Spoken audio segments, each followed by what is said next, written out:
Hello everyone, this is Surabhi. Welcome to Study Hacks. आज के जो इंपॉर्टेंट करंट अफेयर्स है काफ़ी बेनिफिशियल रहेंगे आपके एग्जाम्स के लिए, चाहे वो यूपीएससी हो, पीसीएस हो, SSC, CGL, EPFO, NDA and banking, कोई भी एग्ज़ाम हो, ठीक है, चाहे रेलवे हो। तो हर एग्ज़ाम के लिए ये जो सेशन रहेगा करंट अफेयर्स का बहुत ही ज़्यादा इंपॉर्टेंट है। आइए आज का डिस्कशन जो है वो स्टार्ट करते हैं। ग्लोबल इकोनॉमिक प्रोस्पेक्ट, ये रिपोर्ट निकल के आई है। पहले तो पता होना चाहिए ये ग्लोबल इकोनॉमिक प्रोस्पेक्ट जो है ये किसके द्वारा रिलीज़ की जाती है। ये वर्ल्ड बैंक के द्वारा रिलीज़ की जाती है। इसमें जो ग्रोथ बताई है वर्ल्ड बैंक के द्वारा, जो ग्लोबल ग्रोथ बता रखी है इस ईयर की, यानी कि 2021 की 5.6% जीडीपी जो रहेगी, ठीक है, वर्ल्ड लेवल पे। तो ग्लोबल ग्रोथ 5.6% बताई है। फ्रॉम 4.1% फोरकास्ट की गई जनवरी में, ठीक है। लार्जली अगर देखें तो एक्सपेंशन जो देखने को मिला इसमें 6.8% का यूएसए का और चाइना का 8.5%, ठीक है। ग्रोथ जो लो इनकम कंट्रीज है एक्सपेक्टेड सेकंड स्लोएस्ट देखने को मिला पास्ट 20 ईयर्स के चलते 2.9, बिकॉज जो पैंडमिक के चलते काफ़ी ज़्यादा इकोनॉमिक पे इम्पैक्ट पड़ा है, ठीक है। उसके कारण, पैंडेमिक के कारण काफ़ी ज़्यादा स्लो डाउन देखने को मिला। 3.4% जो फोरकास्ट की गई जनवरी के लिए, ठीक है। लैक ऑफ एक्सेस देखने को मिला वैक्सीन्स का। ग्लोबल रिकवरी फेल्टर अगर देखें, पॉलिसी सपोर्ट जो करेगी विदड्रॉ की गई है। डेवलपिंग जो नेशन है पर कैपिटल इनकम स्लोअर है रिकवर को लेके। आगे देखते हैं काफ़ी इंपॉर्टेंट जो इसके फैक्ट हैं related to global economic prospect. Recently ही वर्ल्ड बैंक के द्वारा रिलीज़ किया गया है ग्लोबल इकोनॉमिक प्रोस्पेक्ट 2021 का। फोरकास्ट की गई है इसमें इंडिया की जो जीडीपी है, जीडीपी यानी कि ग्रोस डोमेस्टिक प्रोडक्ट। जीडीपी क्या होती है पहले आप यहाँ पे देखें। ग्रोस डोमेस्टिक प्रोडक्ट क्या होता है कि किसी भी जो कंट्री है उस कंट्री की बाउंड्री में जो इकोनॉमिक एक्टिविटी हो रही है, यानी कि ग्रोस डोमेस्टिक प्रोडक्ट, उसी कंट्री के जो प्रोडक्ट हैं वो प्रोड्यूस हो रहे हैं, किस मात्रा में इकोनॉमिक एक्टिविटी हो रही है, उसको काउंट किया जाता है as a gross domestic product. Total value अगर देखें कंट्री के एनुअल आउटपुट क्या निकल के आ रही है गुड्स एंड सर्विसेज में, ठीक है। सर्विस कैसे प्रोवाइड करवाई जा रही है, गुड्स जो है कैसे प्रोड्यूस हो रही हैं किसी भी कंट्री में, काउंट किया जाता है उसको as a gross domestic product यानी कि जीडीपी। जीडीपी को काउंट करते कैसे हैं? Private consumption plus gross investment plus gross government investment, उसी के साथ गवर्नमेंट की जो स्पेंडिंग है, जो खर्चे हैं, एक्सपोर्ट और इम्पोर्ट को क्या किया जाता है? माइनस किया जाता है, ठीक है। या एक्सपोर्ट और इम्पोर्ट को भी इसमें काउंट किया जाता है। तो इससे क्या निकलेगी? जीडीपी निकलेगी, ठीक है। आइए देखते हैं नेक्स्ट। फोरकास्ट की गई है इंडिया की जीडीपी ग्रोथ जो है 8.3% ईयर 2021 और 22 के लिए। इंडिया की जो इकनॉमी है उसको एक्सपेक्ट किया जा रहा है फिजिकल ईयर 2021 और 22 के लिए 8.3%, 7.5% 2022 और 23 के लिए एंड 6.5% 23 और 24 के लिए, ठीक है। मतलब काफ़ी इसमें स्लो डाउन देखने को मिल सकता है आने वाले टाइम में।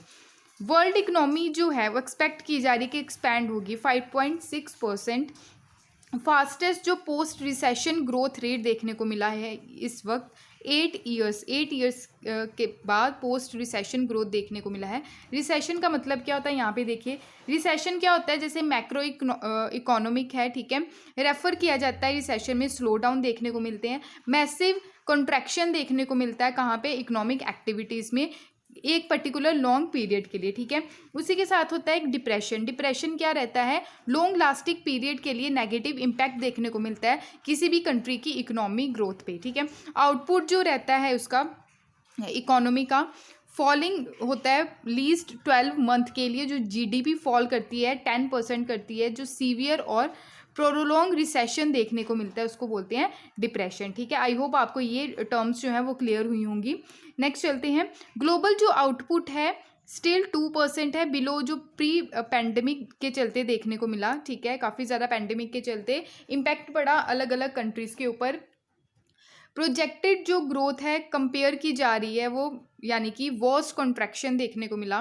कॉन्ट्रैक्शन मतलब घटी हैं चीज़ें। 7.3% फाइनेंशियल ईयर 2020-21। एक्सपेंशन जो था यानी कि 4% था 2019-20 का। क्लियर। इंडिया की जो रिकवरी है वो हैम्पर हुई है, यानी कि उभर के जो आई है लार्जेस्ट आउटब्रेक के चलते, जो पैंडेमिक का देखने को मिला, बिगनिंग जो थी पैंडेमिक की उसके चलते फोरकास्ट जो किया गया फाइनेंशियल ईयर 2022 8.3% जो फैक्टर्स हैं इसके एक्सपेक्टेड जो इकोनॉमिक डैमेज देखने को मिला कोविड-19 वेव के चलते, जो सेकंड अभी देखने को मिली आपको।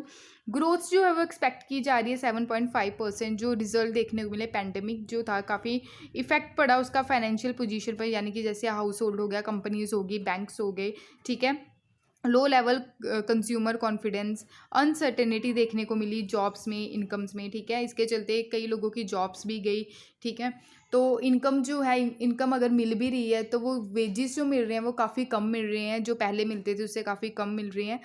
हमारी इंडिया की तरफ से जो स्टेप लिए गए हैं आरबीआई के द्वारा, अनाउंस किए गए कुछ मेजर की लिक्विडिटी बनी रही, प्रोवाइड करवाएगी लिक्विडिटी एमएसएमईज जो है micro small and medium enterprises.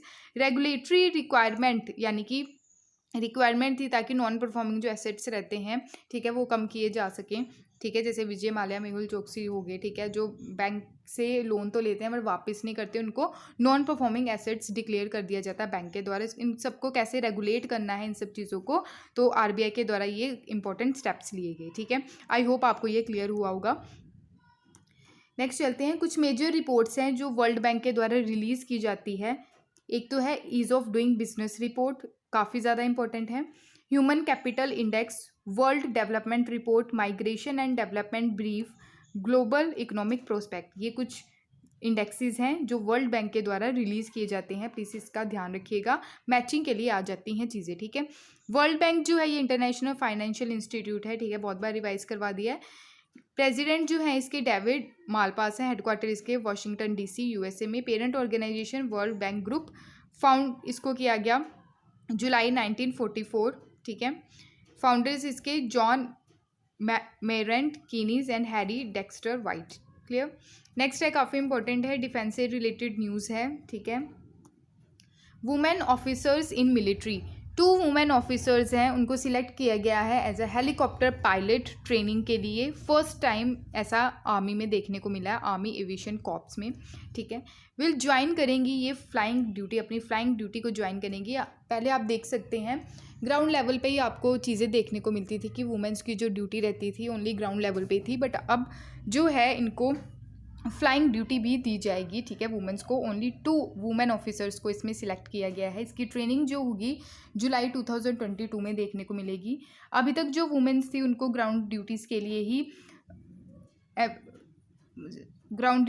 लिए ही असाइन किया जाता था, ठीक है। आर्मी जो एविएशन कॉर्प्स हैं, ठीक है, अगर इसके बारे में पढ़े तो ये जो बनाया गया था 1986 में, ऑपरेट करते जो ड्यूटीज़ जो हैं ध्रुव एडवांस लाइट हेलीकॉप्टर, चेतक, चीता, चेतल हेलीकॉप्टर्स जो हैं, ठीक है, कैरी आउट की जाता है। इंपॉर्टेंट रोल सपोर्ट किया जाता है army deployment high altitude area, उसमें इंक्लूडेड है सियाचिन ग्लेशियर, ठीक है। नेक्स्ट है, काफ़ी ज़्यादा इंपॉर्टेंट है, टेनेसी एक्ट।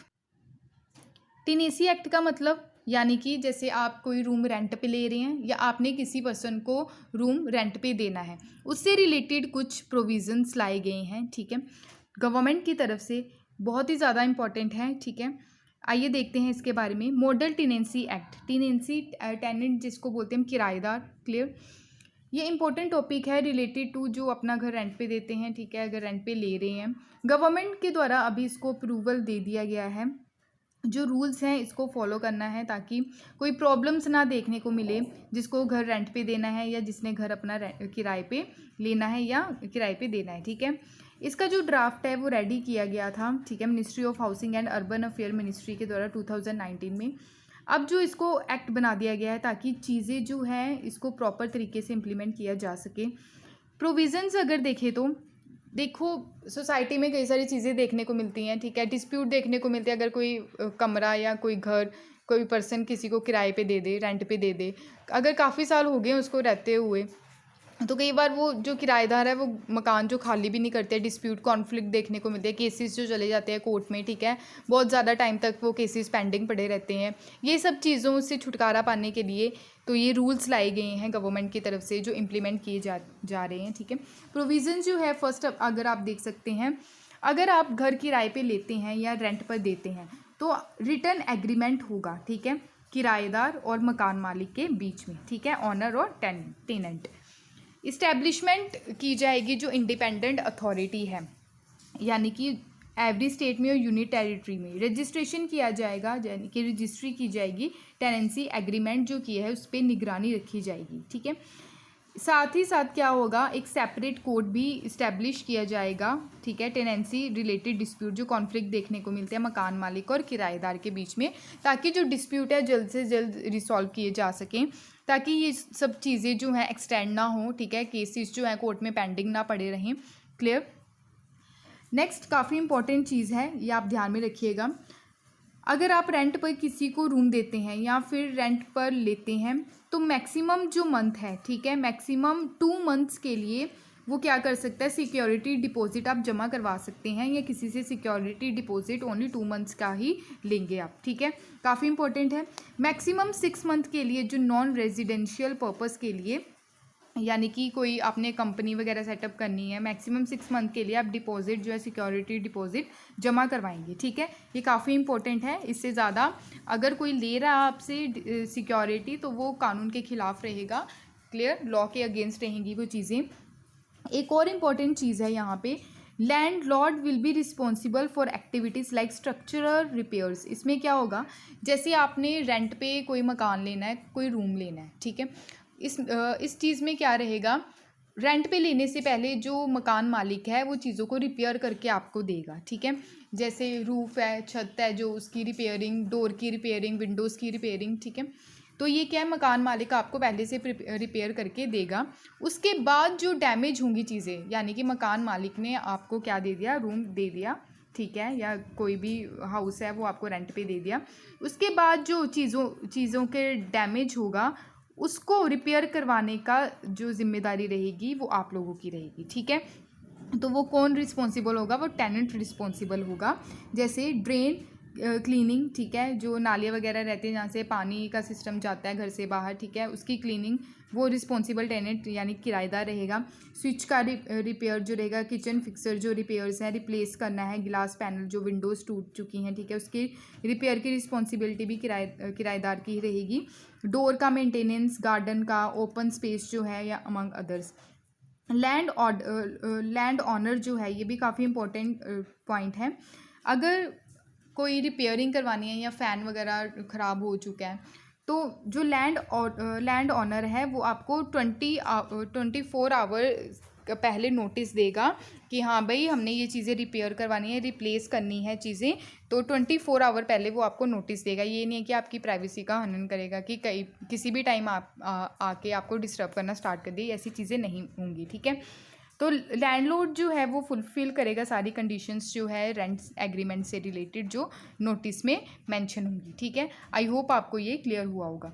नेक्स्ट है टेनेंट क्या करेगा, जैसे फेल हो जाती हैं चीज़ें जो रहती हैं कि इस तरीके से घर को खाली करना है, एक टाइम पीरियड दिया जाता है, मिनिमम टाइम पीरियड जो रहता है, अगर उसके चलते किसी किराएदार ने मकान को या रूम को खाली नहीं किया तो जो लैंडलॉर्ड है वो क्या करेगा, जैसे आप मंथली जो पे कर रहे हो रेंट उसका डबल लेगा। अगर फिर भी आपने टाइम पे मकान या रूम को खाली नहीं किया वो 4 टाइम एक्स्ट्रा रेंट ले सकता है, ठीक है। कहाँ पे ये अप्लाई होगा और कहाँ पे अप्लाई नहीं होगा, ये अप्लाई होगा only residential, commercial, educational use के लिए। इंडस्ट्रियल यूज़ के लिए ये जो रूल है ये अप्लाई नहीं होगा, ठीक है, और ना ही कवर किए जाएंगे होटल्स या लॉजिंग हाउसेस रहते हैं, ठीक है। एग्जिस्टिंग टेनेंसीज, ठीक है, नॉट इफेक्ट एग्जिस्टिंग टेनेंसीज। इसमें क्या रहेगा, जैसे टेनेंसीज रहती है, जैसे एग्रीमेंट पहले आपका साइन हो चुका है, जैसे साल का होता है एग्रीमेंट, ठीक है, तो उसके बाद फिर से आप रिन्यू कर सकते हैं, ठीक है, तो इस पर भी कोई इफेक्ट नहीं पड़ेगा। आई होप आपको ये क्लियर हुआ होगा। इसके चलते अगर कॉन्स्टिट्यूशनल प्रोविज़न देखें तो हमारे संविधान में 12 शेड्यूल्स हैं टोटल, उसमें 7 जो शेड्यूल है वो बात करता है हमारी 3 लिस्ट की, यानी कि central list, state list and concurrent list. Clear है। इसमें ये जो एक्ट है ये बाइंडिंग नहीं है किसी भी स्टेट पे। क्यों बाइंडिंग नहीं है? Because land and urban development का जो सब्जेक्ट है वो स्टेट लिस्ट में आता है। सेंटर किसी भी स्टेट को फोर्स नहीं कर सकती कि ये जो एक्ट है ये रूल्स जो हैं वो इम्प्लीमेंट करे अपनी स्टेट में, ठीक है। तो ऐसी चीज़ें जो हैं सेंटर फोर्स नहीं कर सकती स्टेट को, ठीक है, ये चीज़ आप याद रखिएगा। नेक्स्ट चलते हैं, काफ़ी इंपॉर्टेंट है, PEN Pinter Prize 2021। PEN Pinter Prize 2021 जो दिया गया है, इंपॉर्टेंट पर्सनैलिटी हैं उनको दिया गया है।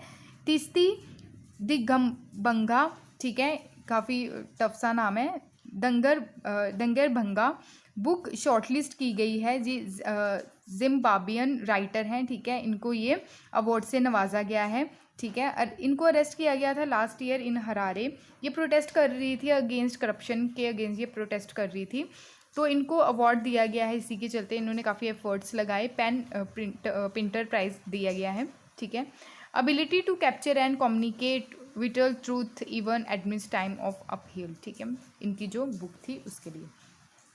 ये जो पर्सनैलिटी इनको शॉर्टलिस्ट किया गया था 2020 बुकर प्राइज़ के लिए, ठीक है, इनका जो वर्क रहा उसके चलते पेन पिंटर प्राइज़ जो है इसको इस्टेब्लिश किया गया 2009 में, किसकी याद में? नोबल लिटरेट हैं, प्ले राइट हैरोल्ड पिंटर, ठीक है, इनके नाम पे ये पब्लिश किया जाता है प्राइज़, ठीक है। नेक्स्ट है, काफ़ी इंपॉर्टेंट है, Dihang Patkai wild life sanctuary को नेशनल पार्क घोषित कर दिया गया है, आइए इसके बारे में जानते हैं। 7th नेशनल पार्क है, ये कहाँ पे सिचुएटेड है? ठीक है, असम गवर्नमेंट यानी कि असम स्टेट में सिचुएटेड है, तो असम का ये 7th नेशनल पार्क घोषित कर दिया गया है। असम गवर्नमेंट के द्वारा भी डिसाइड किया गया है, रिसेंटली जो कैबिनेट मीटिंग देखने को मिली वहाँ पे डिक्लेयर किया गया जो Dihang Patkai wild life sanctuary है ये 7th नेशनल पार्क बनेगी स्टेट की। न्यूएस्ट नेशनल पार्क जो जिसको बोला गया है, न्यूली पॉपुलरली बोला जाता है Dihang Patkai rain forest. Unique यहाँ पे फ्लोरर एंड फोनर डाइवर्सिटी देखने को मिलेगी। फ्लोरर यानी कि जो फ्लावर की पेड़ पौधों की जो स्पीसीज़ रहती है, फोनर यानी कि एनिमल स्पीसीज़ जो रहती है यहाँ पे काफ़ी यूनिक पाई जाती हैं। रिकॉग्नाइज़ किया गया स्टेट के द्वारा, ठीक है, इसको as a wildlife sanctuary कब रिकॉग्नाइज़ किया गया था? 2004 में। एरिया जो है यहाँ पे आपको एनिमल्स देखने को मिलेंगे, hoolock, gibbon, elephant, slow, loris, ये सारे जो एनिमल्स हैं यहाँ पे पाए जाते हैं। स्टेट जो है ये now second highest number of national park यहाँ पे सिचुएटेड है असम में। सबसे ज़्यादा नेशनल पार्क आपको स्टेट की अगर बात करें तो मध्य प्रदेश में, अगर यूनियन टेरिटरी की बात करें तो 9 नेशनल पार्क है ईच, यानी कि मध्य प्रदेश में भी 9 है और अंडमान एंड निकोबार आइलैंड में भी 9 है। तो उसके बाद सेकेंड नंबर पर कौन है? असम, 7 नेशनल पार्क सिचुएटेड है, ठीक है। यहाँ पे दिहंग पिटकाई जो है आपको नेशनल पार्क यानी कि वाइल्ड लाइफ सेंचुरी जो थी अभी इसको नेशनल पार्क डिक्लेयर कर दिया है, ठीक है। तो यहाँ पे ये लोकेशन है, ये असम स्टेट आपको दिख रही है। यहाँ पे आप देख सकते हैं अलग अलग sanctuary, wildlife sanctuary, national park, यहाँ पे आप मैप में इसको निहार सकते हैं। अगर असम की बात करें, कैपिटल क्या है? दिसपुर। लार्जेस्ट सिटी जो है असम की गुवाहाटी है, डिस्ट्रिक्ट यहाँ पे 33 देखने को मिलती है, ठीक है। गवर्नर जो है जगदीश मुखी हैं। चीफ मिनिस्टर अभी हिमंता बिश्वा शर्मा, अभी इनको अपॉइंट किया गया, काफ़ी इंपॉर्टेंट है, ठीक है। यूनिकैम्ब्रिलिज्म यहाँ पे लेजिस्लेचर देखने को मिलेगी। राज्यसभा की 7 सीट्स हैं, लोकसभा की 14 सीट्स हैं। हाई कोर्ट जो है इसका असम का गुवाहाटी हाई कोर्ट है। एम्बलम यहाँ पे आप देख सकते हैं, डांस जो है बिहू डांस, ठीक है, फोक डांस जो है। Mammal one horn rhino, bird white winged wood duck, flower, flower का नाम थोड़ा टफ है, राइन कॉस स्टाइलिस रेट्सुआ, ठीक है, ये फ्लावर का नाम है, आप स्टेट फ्लावर इसको बोल सकते हैं। ट्री जो है, ठीक है, drink Assam T, river Brahmaputra, ठीक है। तो ये काफ़ी इंपॉर्टेंट चीज़ें हैं, असम से बिलोंग करते हैं जो स्टूडेंट्स, वो मतलब ध्यान में रखिएगा, ठीक है, जो स्टेट के एग्ज़ाम है वहाँ पे पूछी जाती हैं ये चीज़ें। असम की अगर बात करें तो असम को जो टच करती हैं states, Arunachal Pradesh, Nagaland, Manipur, Mizoram, Tripura, Meghalaya, West Bengal and जो इंटरनेशनल बाउंड्री है वो है कौन सी? भूटान, ठीक है। आई होप आपको ये क्लियर हुआ होगा, काफ़ी ज़्यादा इंपॉर्टेंट चीज़ें थी।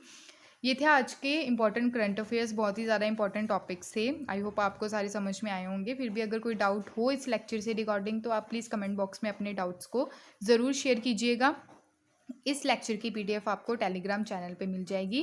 टेलीग्राम चैनल का जो लिंक है वो आपको इस वीडियो के डिस्क्रिप्शन बॉक्स में अवेलेबल रहेगा, और पॉलिटिक की भी आप वीडियोस देख सकते हैं, उसका भी लिंक जो है वो डिस्क्रिप्शन बॉक्स में अवेलेबल है, ठीक है। Thank you for watching my video. जय हिंद।